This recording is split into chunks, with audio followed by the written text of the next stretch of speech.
Hello, my name is Samuel Scroggs, and in today's lesson we'll be covering arguably the most important aspect of operating the Bramor, mission planning. Planning for any UAS mission is important, as there are multiple factors that can influence operation and data collection.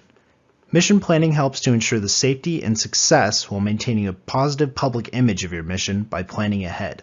However, the C-Astral Bramor is a $100,000+ system, so planning for missions that utilize the platform is exponentially important.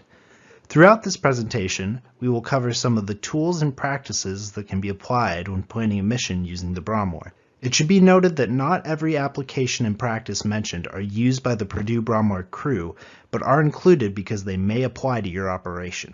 The first thing to think about when planning for a mission is the area that the mission will be flown over. Terrain can heavily influence the mission of the UAS, as large trees or mountains can obstruct the flight path. Depending on the sensor, this also may affect the quality of the images. Additionally, it is important to know if there will be civilians or moving vehicles below the potential flight path. This too could change when and if you are able to fly. Another aspect to keep in mind as far as the location of the mission is the airspace that it is located in. Sectional charts are a great way to see the airspace as well as the obstacles that will be in the way of your prospective mission area. SkyVector is an easy way to access sectional charts. You may be compelled to contact an ATC tower if you are flying in the vicinity of an airport using the radio frequency provided in these charts. However, there is an easier method for Part 107 authorization. The FAA created the Low Altitude Authorization and Notification Capability, or LAANC, that allows drone pilots to access controlled airspace at or below 400 feet. It also provides pilots with information regarding where they can and cannot fly. Shown here is a list of the approved LAANC UAS service suppliers. One prime example of a mission planning service that has LAANC is AirMap. As depicted here, AirMap features an interactable map that allows you to see restricted airspace, view AMA club fields, as well as request flight clearance if you're operating nearby a towered airport. Flight maps are a great tool. Some LAANC apps, such as Altitude Angel, also allow you to see a Google Maps overlay and individual obstacles that may be in your flight path.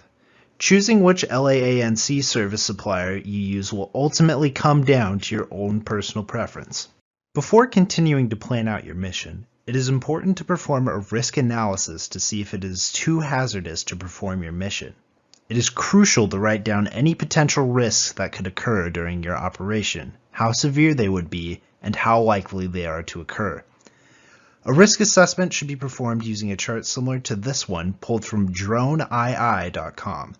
Green level risks are acceptable, yellow level risks are acceptable with some mitigation, and red level risks are not acceptable at all. Performing these risk assessments can save a mission from disaster.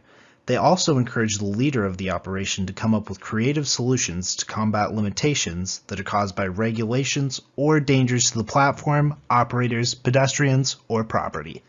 The chart on the left describes some of the limitations set by FAR Part 107.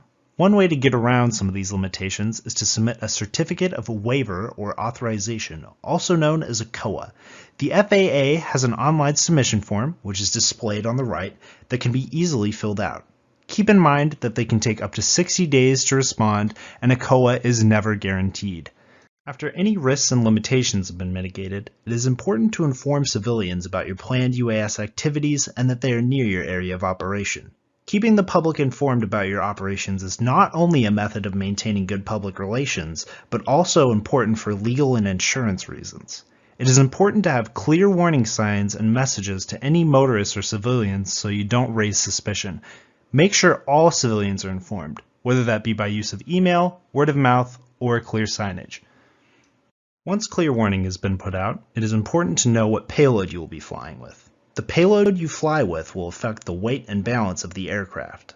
If you are using the C-Astral Bramor PPX, then you will most likely be using one of its many included or optional sensors to capture data. Using the right tool is essential when capturing data. Make sure to choose and install your sensor of choice before leaving for the mission, as mission planning can be a hectic experience. Each sensor will also have an altitude that it captures data at the most effectively, so be sure to apply the most optimal settings before heading out on said mission.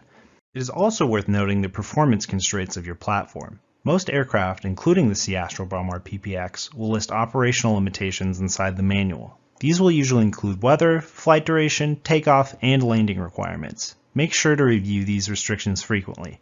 Even veteran operators may need a refresher. Weather-related performance constraints are especially important because the weather is always changing. It is vital to operate within the weather limitations not only for the safety of your UAS and crew, but to capture ideal data as well. There are some great UAS-specific weather applications that exist for operators to use. UAVforecast.com is one of these applications and is rather simple to operate. Weather conditions are listed by specific time, cloud cover, visibility, and the estimated number of satellites that will be available for the UAS to use. It also gives you the application's opinion on whether or not it is a good time to fly. This is unique as many other mainstream weather apps do not show this information. However, this program does appear to rely mostly on METARs, so unfortunately it can be unreliable at times. Finally, make sure to select the best crew members for the job. Depending on the job and the pool of potential crew members, it can be difficult to pick who will be engaging in any given mission.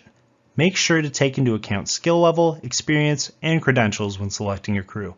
For more detailed information on the matter, watch our video on crew resource management. You should now have a good idea of some of the best tools and practices to utilize when performing mission planning. For more training content, subscribe to our channel. Thank you.